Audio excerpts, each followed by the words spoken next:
You are no longer Luna. David's voice boomed, bouncing off the stone pillars of the pack house courtyard. I strip you of your title, your rank, and your place by my side. The silence that followed was suffocating. 300 wolves stood paralyzed, their eyes darting between their alpha and the woman standing alone in the center of the dais. Luna didn't flinch. She didn't weep. She merely looked at the man she had loved for 7 years, her gaze steady, cold, and entirely unfamiliar to him. He expected a plea, a breakdown, perhaps anger. Instead, she offered a slow, deliberate nod. As you wish, Alpha, she said, her voice carrying clearly over the night air. Then, she turned her back on him, on the pack, on everything, and began to walk away. Forever. The air in the courtyard was thick with the scent of pine and impending storm, but it was the metallic tang of fear that clung to the pack members. They parted like water before Luna as she descended the 3 shallow steps of the dais. Not a single hand reached out to her. Not a single voice offered comfort. They were too afraid of David's wrath. David watched her retreat, his jaw clenched so tightly, a muscle ticked violently in his cheek. Beside him stood Elena, her hand resting lightly on his forearm. Her scent, a cloying mix of jasmine and ambition, was a sharp contrast to Luna's natural, earthy aroma that was already fading from the dais. She's making a scene, Elena murmured, her voice a low hum meant only for him. Walking away with such defiance. Let her, David replied, though his words felt hollow, like ashes in his mouth. She knows she has nowhere else to go. She'll be back by dawn, begging for a place among the Omegas. But Luna's steps didn't falter. She didn't look back toward the pack house, a sprawling mansion of timber and stone that had been her home, her sanctuary, and her prison. She didn't look at the gardens she had meticulously cultivated, nor at the training grounds where she had spent countless hours matching David blow for blow. She walked with the grace of a queen who had just laid down a heavy, rusted crown. The truth, buried beneath layers of duty and expectation, was that she was exhausted. For years, she had balanced the pack's needs, David's volatile temper, and her own dwindling sense of self. The accusation that she had leaked pack secrets to their rivals, the Silver River Pack, was absurd. Anyone who knew her understood her loyalty was absolute. But David hadn't asked for explanations. He had found a ledger in her study, a ledger she had never seen before, and that was enough. The crunch of gravel beneath her boots was the only sound accompanying her exit. She reached the heavy iron gates that marked the boundary of the pack's inner sanctum. The 2 guards stationed there, Marcus and Silas, stood rigidly, their eyes fixed firmly on the horizon, actively avoiding her gaze. Open the gates, Luna commanded, her voice soft, but laced with an authority that David's pronouncement couldn't instantly erase. Marcus hesitated, glancing nervously toward the distant figure of the Alpha. Silas, older and wiser, simply nodded and activated the mechanism. The gates groaned, swinging inward with a sluggish heaviness that mirrored the atmosphere. As she stepped past the threshold, Luna paused. She inhaled deeply, pulling the scent of the wild, untamed forest into her lungs. It was sharper, more dangerous than the manicured grounds of the pack house. It smelled like freedom. She adjusted the small leather satchel slung over her shoulder. Packed days ago, a quiet preparation for a storm she knew was gathering, even if she hadn't anticipated the specific lightning strike that ignited it. Back on the dais, David felt a sudden, inexplicable tightening in his chest. The sight of her silhouette slipping through the iron gates sent a jolt of panic through him, sharp and cold. It was a fleeting sensation, quickly smothered by righteous anger. She had betrayed him. The ledger was proof. He had to be strong. He had to lead. "Alpha!" Silas called out, his voice echoing across the courtyard, carrying a tremor he couldn't hide. "The gates are closed."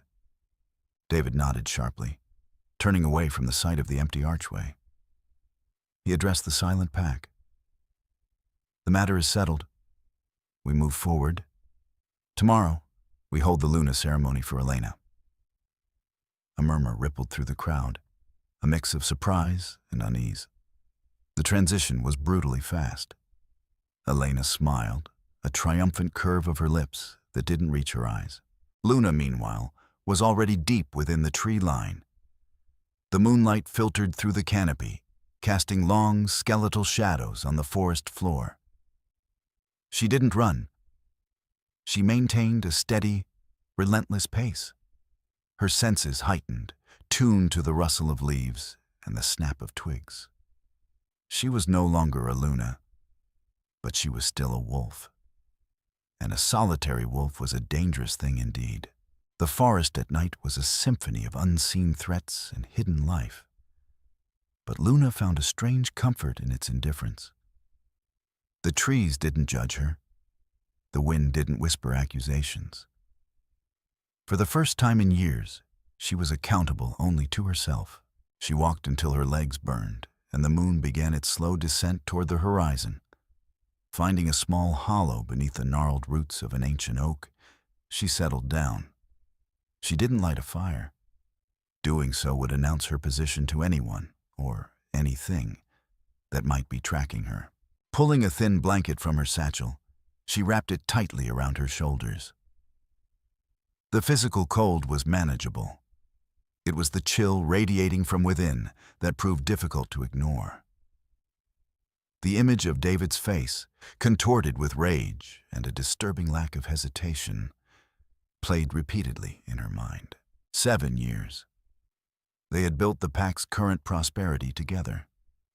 She had negotiated trade agreements, mediated disputes, and stood by his side during the border skirmishes.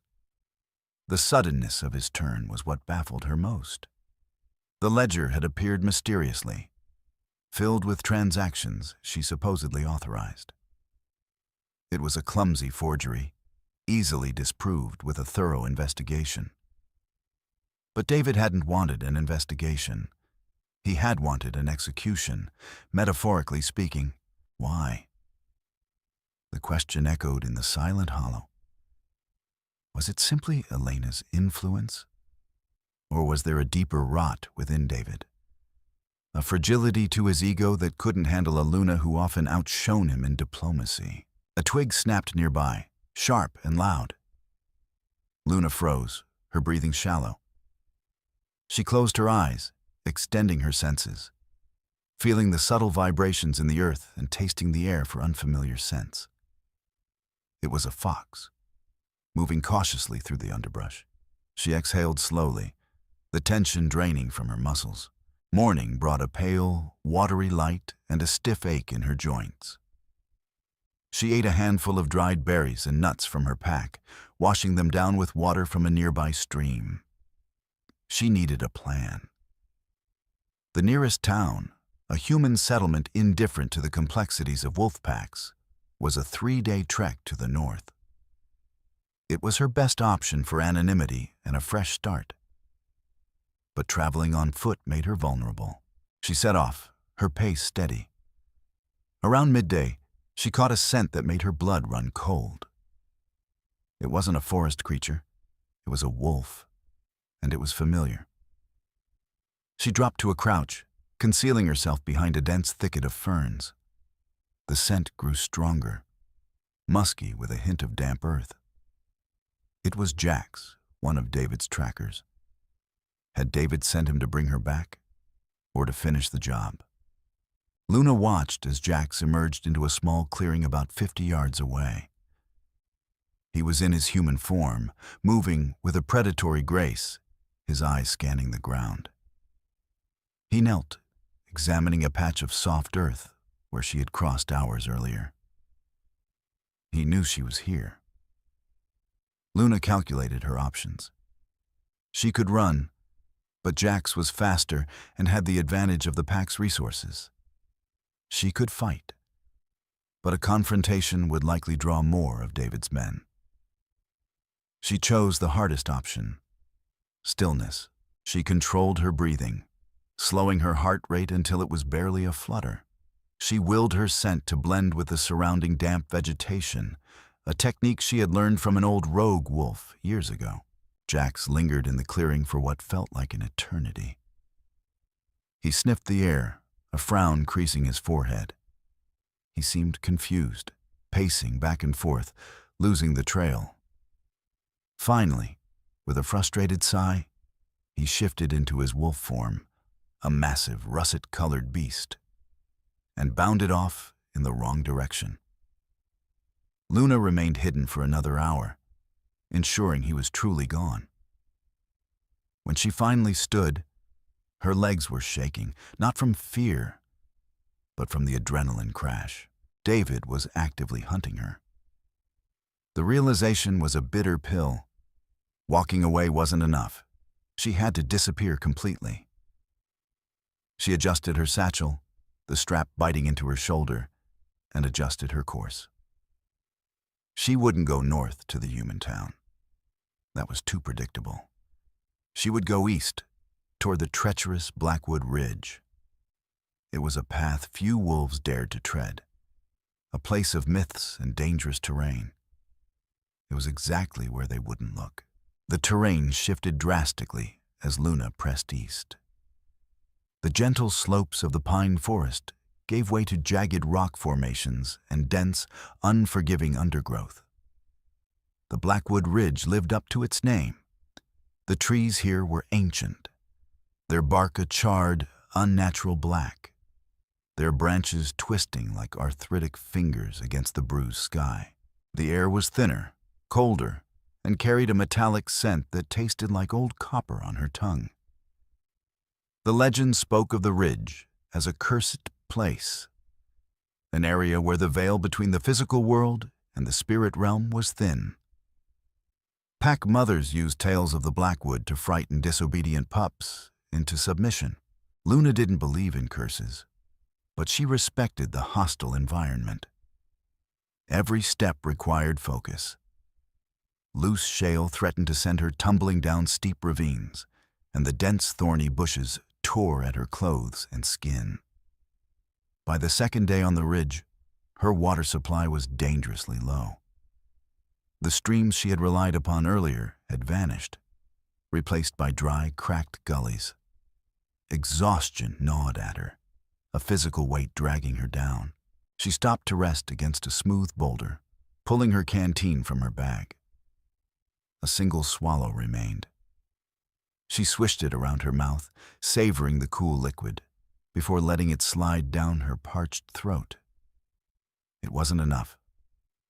As she sat, the silence of the ridge pressed in on her. It was a heavy, oppressive quiet, devoid of birdsong or the rustle of small animals. It felt unnatural. Then, she heard it. A low, rhythmic thrumming, like a heartbeat vibrating through the stone beneath her. She placed her hand flat against the rock. The vibration was faint, but undeniable. It wasn't seismic activity. It felt purposeful, structured. Intrigued and desperate for a distraction from her thirst, she followed the sound. It led her deeper into a narrow, winding canyon, the sheer rock walls closing in until only a sliver of gray sky was visible above. The thrumming grew louder, echoing off the canyon walls. It was accompanied by a strange, discordant chanting, voices weaving together in a language she didn't recognize. Cautiously, she peered around a bend in the canyon. In a small, circular clearing stood 3 figures, draped in heavy, dark robes. They were gathered around a shallow pool of shimmering, silver liquid. The liquid wasn't water. It pulsed with an inner light, casting eerie, shifting shadows on the canyon walls. Luna held her breath, pressing herself against the rock face. These weren't wolves. They moved with a strange, fluid grace, their forms seemingly shifting and blurring at the edges. "The resonance is weak," one of the figures hissed, their voice like dry leaves rasping against stone. "The disruption in the valley affects the current," another replied. A bond severed abruptly. Luna's heart skipped a beat. A bond severed abruptly. They were talking about her, about the mating bond David had carelessly broken. "The Alpha is foolish," the third figure intoned. "He disrupts the balance for fleeting power. He invites ruin." Luna watched, captivated and terrified. These beings, whoever or whatever they were monitoring the pack's internal affairs. Suddenly, the surface of the silver pool violently agitated.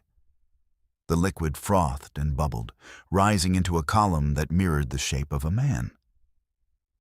It was David. The image was distorted, as if seen through a funhouse mirror. But the furious, chaotic energy radiating from the figure was unmistakably his. The projection opened its mouth in a silent scream, a display of raw, uncontrolled power that sent a shiver down Luna's spine. "The chaos spreads," the first robed figure noted, a hint of satisfaction in their voice. Luna realized with a jolt that these beings weren't just observing. They were feeding on the instability David had created. She needed to leave. Now. She took a careful step backward, her boot finding a loose stone. It clattered loudly in the oppressive silence. The chanting stopped instantly. 3 hooded heads turned as one, facing her hiding spot. The silver projection of David collapsed back into the pool with a sickening splash. "We have a listener," the raspy voice echoed through the canyon. Luna didn't hesitate. She turned and ran. Luna scrambled up the steep, jagged incline, her breath tearing through her throat in ragged gasps. She did not look back. The oppressive silence of the Blackwood Ridge had been shattered by the memory of that raspy, ancient voice, and the phantom sensation of being watched urged her muscles past the point of exhaustion. The rocks tore at her palms, leaving smears of crimson against the charcoal-colored stone. But the physical sting was nothing compared to the adrenaline coursing through her veins. The entities in the canyon, those robed figures feeding on the severed energy of her bond with David, were a threat she had never encountered in all her years studying pack lore. They were parasites of chaos, and David, in his blind rage, had served them an absolute feast. She reached the crest of the ridge as the sun began to dip below the horizon, painting the sky in violent streaks of violet and bruised orange. Her legs finally gave out. She collapsed against the trunk of a dead, twisted pine, her chest heaving. Her water was gone. Her body was battered. The cold of the impending night was already beginning to seep through her thin clothing. Closing her eyes, Luna tried to center herself, to find the deep, quiet reservoir of strength that had always made her an exceptional Luna. But reaching inward only highlighted the devastating emptiness where her mate bond used to be. For 7 years, a warm, golden thread of connection had tethered her to David. It had been a constant hum of shared emotion, his triumphs, his anxieties, his sudden bursts of warmth. Now, there was only a frayed, aching void. It throbbed in time with her heartbeat, a phantom limb that refused to stop hurting.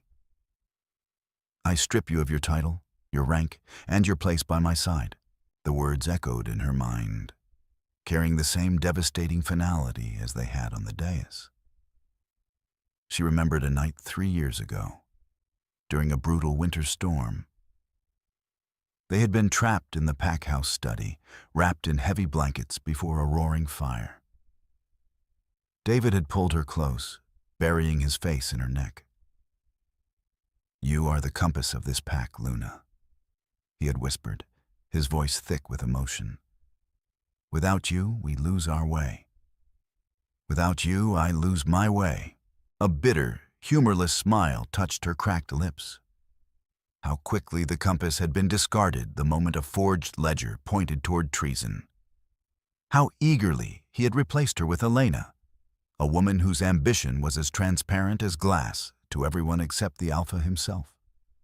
A sudden shift in the wind pulled her from her memories. The scent of rain was heavy in the air, but beneath it lay something else.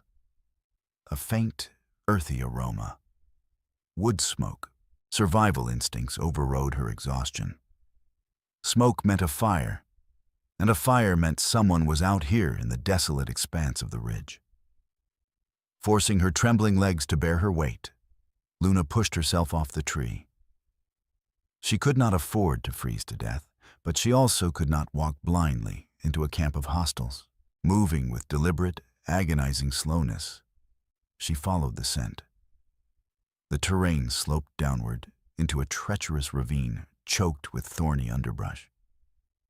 The shadows deepened into absolute blackness as the last light of day vanished. Her foot found a patch of loose shale. Before she could adjust her balance, the ground gave way beneath her. Luna fell, tumbling backward down the steep embankment. Thorny branches whipped across her face and arms as she slid, the world spinning in a chaotic blur of pain and darkness. She hit a flat plateau of rock with a sickening thud, the breath knocked completely from her lungs. For a long time, there was only the ringing in her ears and the crushing weight of the dark. As consciousness began to slip away, drawn down by the heavy tide of exhaustion and injury, she thought she heard the crunch of boots on gravel. A shadow detached itself from the gloom, stepping into her fading line of sight. "Well?" a low, calm voice murmured. "This is certainly unexpected." Then the darkness took her entirely. The pack-house study was exactly as it had always been, yet to David, it felt entirely alien. The heavy mahogany desk, the walls lined with leather-bound volumes of pack history, the vast window overlooking the training grounds. It was all perfectly ordered. But the air was incredibly thin, suffocating him in slow, agonizing increments. David sat behind the desk, staring blindly at the forged ledger that had ended his 7-year partnership. Beside him, Elena leaned against the edge of the wood, sipping a glass of dark amber liquid. Her jasmine perfume, which had once seemed intoxicating, now gave him a sharp, persistent headache. "The Omegas are complaining about the shift schedules," Elena said, her tone light, almost bored. "I told them if they can't manage the workload, we can always find lower-ranking wolves to take their place. Discipline is key right now, David. We must project strength." David rubbed his temples, a deep, restless agitation clawing at his chest. Luna spent 3 months designing that schedule so the mothers could be with their pups during the evening meal. He muttered, his voice hoarse. "Revert it." Elena's spine stiffened. "David, she is gone. You cannot keep running this pack by the ghost of her rules. I am your Luna now. You need to let me lead." He looked up at her. Really looked at her. For the first time in days, the triumph in her eyes was thinly veiled. There was no concern for the pack's morale, no understanding of the delicate balance required to keep 300 wolves united. There was only the desire for control. A cold, heavy knot formed in his stomach. Before he could respond, the heavy oak doors of the study swung open. Jax stood in the threshold. The tracker looked exhausted, his clothes muddy, his usually sharp eyes shadowed with unease. "Report," David commanded, grateful for the interruption. Jack stepped into the room, pointedly ignoring Elena. "I lost her trail on the first day. She masked her scent perfectly. But I kept sweeping the perimeter. I picked up a trace this morning, nearly 50 miles east. Elena scoffed. East? There's nothing east but the Blackwood Ridge. She's either incredibly stupid, or she's trying to make a martyr of herself. David's blood ran completely cold. The headache vanished, replaced by a sudden, rushing panic that threatened to crush his windpipe. The Blackwood Ridge. It was a death sentence. The terrain was impassable, devoid of food and water, and plagued by environmental hazards that killed even the strongest wolves. "Are you certain?" David asked, his voice dropping to a dangerous, quiet register. "Certain, Alpha," Jax replied solemnly. "I found a piece of fabric from her satchel snagged on a thorn bush right at the boundary line." She crossed over. David stood up abruptly, his chair scraping violently against the hardwood floor. The severing of the mate bond had left a gaping wound in his spirit, a wound he had tried to pack with anger and righteous indignation. But the thought of Luna out there, alone, freezing, perhaps already dead on those jagged rocks, stripped away the anger entirely, leaving behind only a terrifying, gaping horror. "Send a retrieval team," David ordered, moving toward the door. "5 of our best men. We leave in 10 minutes. "David, wait." Elena caught his arm, her carefully manicured nails digging into his sleeve. "You cannot be serious. You publicly stripped her of everything. You banished her for treason. If you go running after her now, you will look weak. The pack will lose all respect for you." David looked down at her hand, then up into her calculating eyes. The logic was sound. It was the exact logic he had used to justify his actions on the dais. But logic felt like ashes in his mouth when weighed against the sudden, overwhelming realization of what he had done. He had let his pride and a sudden, inexplicable paranoia blind him. "Let go of me, Elena," he said softly. The quiet menace in his tone made her snatch her hand back as if burned. As he stepped out into the hallway, another guard hurried toward him, carrying a wax-sealed envelope. "Alpha, an urgent missive from the Silver River Pack." David tore it open. His eyes scanned the brief, formal script. The Silver River Alpha was expressing extreme confusion regarding the rumors of leaked secrets, stating plainly that they had received no such intelligence and requesting a summit to clear the air. The ledger was a lie. The realization hit him like a physical blow, driving him to his knees right there in the hallway. He had been manipulated, and he had sent his soulmate straight into the abyss. Warmth. It was the first thing Luna registered. A dry, radiating heat that soothed the deep ache in her bones. Slowly, she forced her eyes open. The world was a blurry collage of stone and flickering orange light. She was lying on a makeshift cot woven from thick pine branches and layered with heavy, animal hide furs.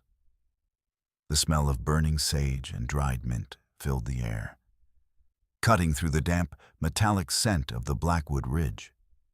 She tried to sit up, but a sharp, localized pain in her ribs forced a sharp hiss from her teeth. "I wouldn't advise sudden movements," a voice spoke from the shadows. "You took quite a tumble down the scree slope. 3 cracked ribs, a mild concussion, and severe dehydration." Luna tensed, her eyes darting toward the source of the voice. A man stepped into the warm glow of the firelight. He was older, perhaps in his late 40s, with hair the color of iron and a closely cropped beard. His face was weathered, etched with deep lines of hardship, and a prominent, jagged scar ran from his left temple down to his jawline. He was dressed in rugged, practical clothing, holding a carved wooden bowl steaming with broth. "Who are you?" Luna asked, her voice cracking. She kept her tone polite but guarded, her muscles coiling in preparation to fight, despite the pain. "My name is Julian," the man said. stopping a respectful distance away and setting the bowl on a flat stone near her cot. And before you ask, no, I am not affiliated with David's pack, nor any other pack that would care to drag you back for a bounty. Luna narrowed her eyes. You know who I am. It's hard not to. Julian replied, sitting on a sturdy wooden crate opposite her. The shockwave of an alpha severing a bond with his Luna in front of 300 witnesses tends to travel through the regional ether. The gossip reaches even the most isolated corners of the territory. Luna reached cautiously for the bowl, the warmth of the wood comforting against her battered hands. She took a small sip. It was a rich, savory bone broth that instantly sent a jolt of energy through her system. You live out here, on the ridge? I survive out here, Julian corrected gently. Much like you are attempting to do. I was doing fine until I tripped, she muttered defensively, taking another sip. Julian offered a soft, dry chuckle. You were being hunted by Jacks, so you fled into the most hostile terrain in 100 miles, nearly died of thirst, and stumbled into a weaver conduit. Fine is a very subjective term, Luna. Luna froze, the bowl stopping halfway to her mouth. You know about the figures in the canyon, the weavers. Julian's demeanor shifted, the mild amusement vanishing, replaced by a grim, hard seriousness. I know entirely too much about them. They are parasites. They feed on the ambient energy of broken packs, of chaos and instability. When your bond was severed so violently, it acted like a beacon. They are drawing power from the psychic wound David inflicted upon your pack. Luna thought of the silver pool, the distorted, screaming image of David, and the heavy realization that he was unraveling without her. She hated him for what he had done, but she did not want to see him destroyed by dark magic. Why are you telling me this? Luna asked, studying Julian closely. Why take me in? Why not let the ridge claim me? Because, Julian said, leaning forward, the firelight catching a familiar, authoritative glint in his dark eyes. The Weavers don't just want your pack. They want the entire territory. And the person who handed David that forged ledger, the person who orchestrated your downfall, they are working for the Weavers. Luna's breath hitched. Elena, a willing pawn, Julian confirmed. She gets the alpha. The Weavers get the resulting chaos. He paused, letting the heavy truth settle between them. I know this, Luna, because 3 years ago, a very similar ledger appeared in my study, and my pack, the Silver River, exiled their alpha based on those lies. Luna stared at the scarred, quiet man, the pieces suddenly clicking into a horrifying picture. You were the alpha of Silver River. I was, Julian said quietly. And now, it seems, we have a mutual problem to solve. Drink your broth. We have much to discuss, and very little time before David's collapse gives them all the power they need. The wind on the Blackwood Ridge did not blow. It clawed. It tore at David's thick coat, biting through the layers of wool and leather as if they were made of paper. He marched at the head of the retrieval team, his boots sinking into loose shale and treacherous snowdrifts. Behind him, Jax and 3 of his most seasoned warriors moved in grim silence. They had been tracking for 12 hours straight, and the morale was dangerously low. David's internal state was far worse than the biting cold. The phantom ache in his chest, the void where his mate bond had once thrived, had metastasized into a burning, suffocating agony. Every step he took onto the ridge felt like stepping deeper into his own guilt. He kept seeing flashes of Luna in the shadows of the twisted pines. Luna freezing, Luna bleeding, Luna looking at him with that terrifying, hollow acceptance before she turned her back on the pack. "Alpha," Jax called out, his voice barely audible over the howling wind. "The trail vanishes here. The rock is too hard, and the snow is drifting too fast. We are walking blind." David halted, wiping frost from his eyelashes. They stood at the lip of a massive, plunging canyon. The darkness below seemed unnatural, pooling like heavy black water. "We do not stop," David commanded, his voice rough with exhaustion. "Spread out. Look for broken branches, displaced stones. Anything." As his men fanned out along the canyon's edge, David leaned against a jagged boulder, closing his eyes to steady a sudden spell of vertigo. When he opened them, the shadows at the bottom of the ravine seemed to writhe.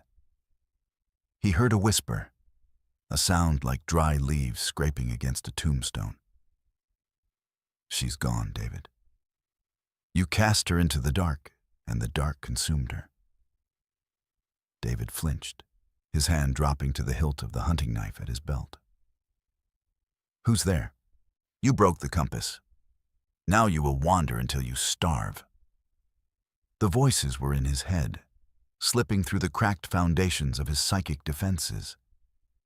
He gripped the stone until his knuckles turned white, realizing with a horrifying clarity that the legends of the ridge were true. The environment was weaponizing his regret.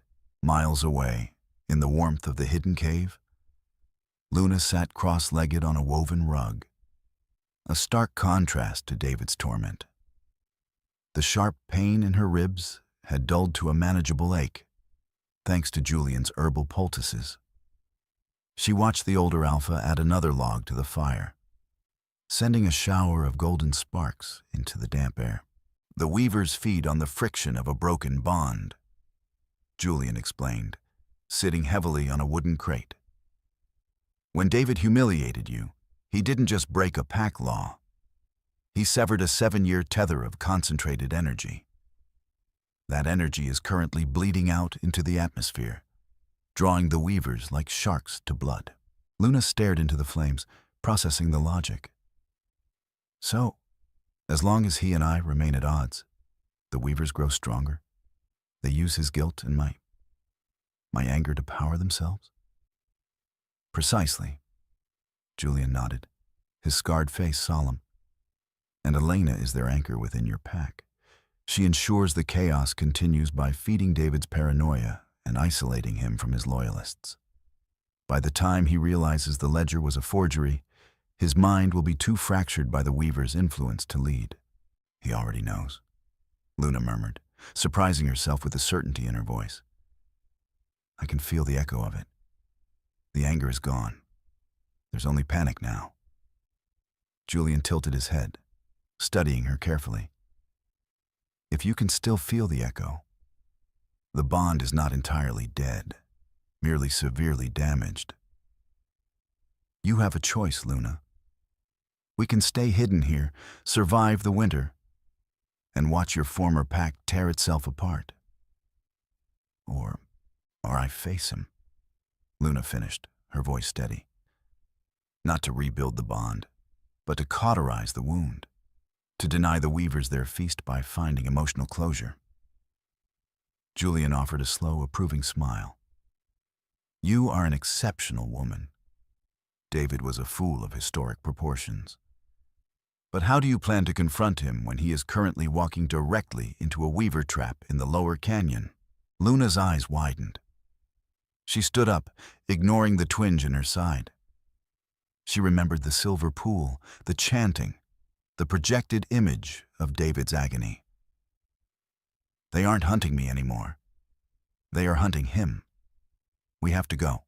The descent into the lower canyon was a nightmare of shifting rock and suffocating darkness. David's men were disciplined, but even they were beginning to unravel. One of the warriors, a seasoned fighter named Thomas, had dropped to his knees 10 minutes ago, weeping over a brother who had died 5 years prior. The weaver's illusions were picking them apart, one traumatic memory at a time. David forced himself forward, dragging Thomas by the collar of his coat. "Stay with me," he barked, though his own vision was swimming with phantoms. "Do not listen to them." Suddenly, the narrow passage opened into a wide, circular clearing. In the center, the air shimmered with an unnatural, sickly silver light. 3 robed figures stood waiting, their faces obscured by deep cowls. The temperature plummeted, freezing the breath in David's lungs. "Welcome, Alpha," the center figure hissed, the voice echoing simultaneously from the canyon walls and from inside David's own skull. "You bring such a feast of sorrow." Jack stepped in front of David, baring his teeth, a low growl rumbling in his chest. But before he could lunge, the shadows around the clearing stretched and solidified into the shape of massive, ink-black wolves. The Weaver's constructs. They outnumbered David's exhausted team 3-1. "You traded your shield for a dagger," the Weaver mocked, "and now you bleed." David drew his knife, stepping shoulder to shoulder with Jack's. He was going to die here. The realization settled over him with a heavy, cold finality. He had destroyed his own life, and now he was dragging his best men down with him. "Hold the line," he ordered, raising his blade. The shadow wolves lunged. Suddenly, a blinding flash of golden light pierced the gloom from the ridge above. A shockwave of pure, resonant energy slammed into the canyon floor, scattering the shadow wolves like smoke in a hurricane. The Weavers shrieked, a sound of grating metal, as they shielded their eyes from the sudden brilliance. David stumbled back, raising an arm to block the glare. As his eyes adjusted, he saw 2 figures standing on a rocky outcropping just above the clearing. One was a broad-shouldered man with a scarred face. The other was Luna. She did not look like the broken, exhausted woman he had banished days ago. She stood tall, bathed in the golden aura of her dormant Luna energy, her posture radiating an unshakable, terrifying calm. The Weaver's silver light flickered and dimmed under the pressure of her presence. "That is quite enough," Luna said. Her voice wasn't raised, yet it commanded the absolute attention of every living thing in the canyon. It was the voice of a ruler. She walked down the steep incline, her footing sure and graceful. Julian followed closely behind. As Luna approached the clearing, the Weavers shrank back. Their magic relied on fractured minds and broken hearts. The absolute crystalline clarity of Luna's resolve was poison to them. "You cannot mend this," the lead Weaver hissed, though its voice trembled. "The bond is shattered. The chaos is ours. I am not here to mend it," Luna replied softly, stopping 10 feet from the robed figures. "I am here to end it." She closed her eyes, drawing a deep, shuddering breath. For 7 years, she had held on to the fraying threads of her connection to David, hoping to fix what was broken. Now, with a conscious, agonizing push of her will, she released it entirely. She let go of the anger, the betrayal, and the lingering, desperate love. She accepted the finality of the end. A silent shockwave rippled through the canyon. The phantom void in David's chest suddenly slammed shut, leaving him gasping for air as the raw, bleeding edge of his psychic wound was violently sealed. Deprived of the leaking energy, the Weaver's physical forms began to dissolve. They shrieked in protest, their robes collapsing into piles of ash that were instantly swept away by the bitter wind. The canyon fell, deathly silent. David fell to his knees, his knife dropping to the stone with a clatter. He looked up at Luna. She stood before him, whole, radiant, and completely out of his reach. The realization of what she had just done, saving him by severing the final, lingering echo of their souls, broke him entirely. "Luna," he choked out, tears finally spilling over his frostbitten cheeks. "Luna, please." "Hello, David," she said politely. Her eyes held no malice, but they held no warmth either. It was the look one gave a stranger. The return to the pack boundaries was a slow, surreal march. The sun was rising, casting long golden shadows across the snow. David walked in silence, surrounded by his men, his eyes fixed on the ground. Luna and Julian walked ahead of them, speaking in quiet, measured tones. David felt like a ghost haunting his own life. As the heavy iron gates of the pack house came into view, the tension spiked. A line of guards stood blocking the entrance, led by Elena. She wore a thick fur coat, her posture rigid, her eyes scanning the returning party with a mixture of disbelief and calculation. "Halt," Elena commanded as they approached. "Alpha David is compromised. He abandoned the pack in a time of crisis to chase a traitor. As your new Luna, I order him detained." The guards hesitated, their hands hovering over their weapons. Jack stepped forward, a dangerous glint in his eye, but Luna raised a hand, stopping him. She stepped to the front of the group, her gaze locking onto Elena's. "The Weavers are dead, Elena," Luna said smoothly, her voice carrying across the quiet morning air. "Your conduit to the ridge is severed. The magic you used to cloud his judgment is gone." Elena's face paled, the triumphant mask slipping to reveal a brief flash of genuine terror. "I don't know what you are talking about. You are a banished traitor." "No." A deep, authoritative voice boomed.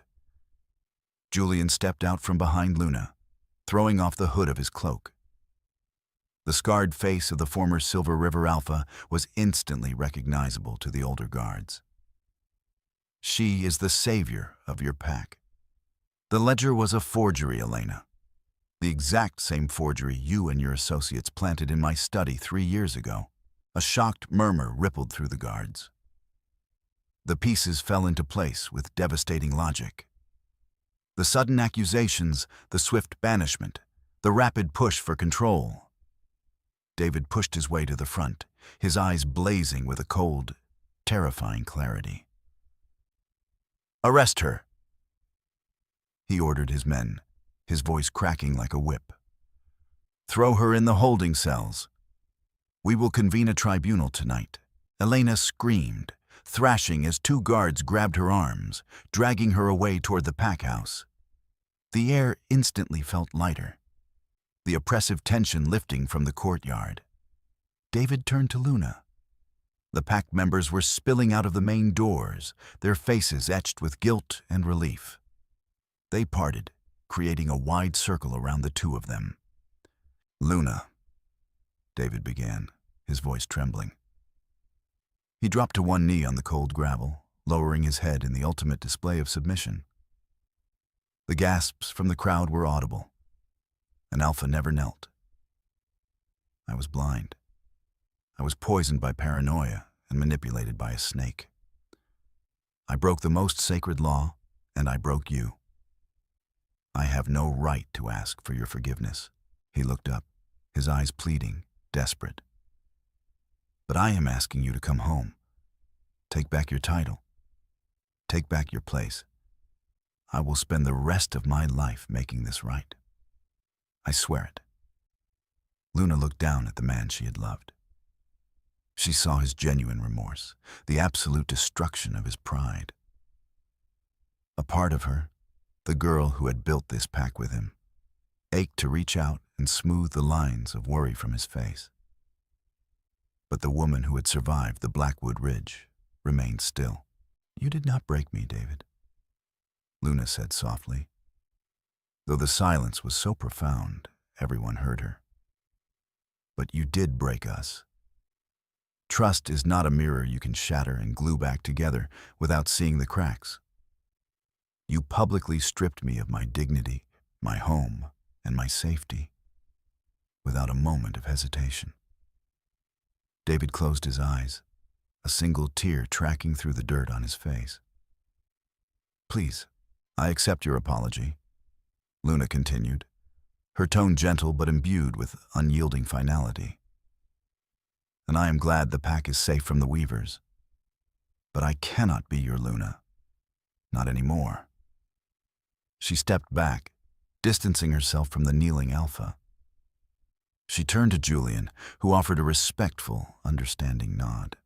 "Julian and I are traveling to the Silver River territory," Luna announced to the stunned crowd. "We have a pack to rebuild and exiled wolves to bring home. Your Alpha has learned a painful lesson today. Support him. He will need you."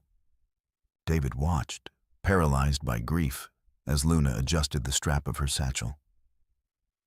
She did not look back at the sprawling mansion, the manicured gardens, or the life she had built. She had laid down a rusted crown, only to forge a new one from iron and fire on the ridge. She turned and walked away toward the rising sun. And this time, David knew, she was truly gone forever. The forest swallowed Luna's silhouette, but her absence left an indelible mark on the courtyard. David remained kneeling in the gravel, the cold morning wind finally sweeping away the lingering scent of jasmine, replacing it with the sharp, bracing reality of his own making. He had saved his pack, but lost the only woman who had truly known his soul. Luna, walking alongside Julian toward the Silver River, felt the morning sun warm her face. The path ahead was unknown, rocky, and steeped in challenge. But for the first time in her life, the path belonged entirely to her. If you enjoyed this dramatic journey of betrayal, resilience, and finding one's true strength, please consider liking, sharing, and subscribing for more immersive stories.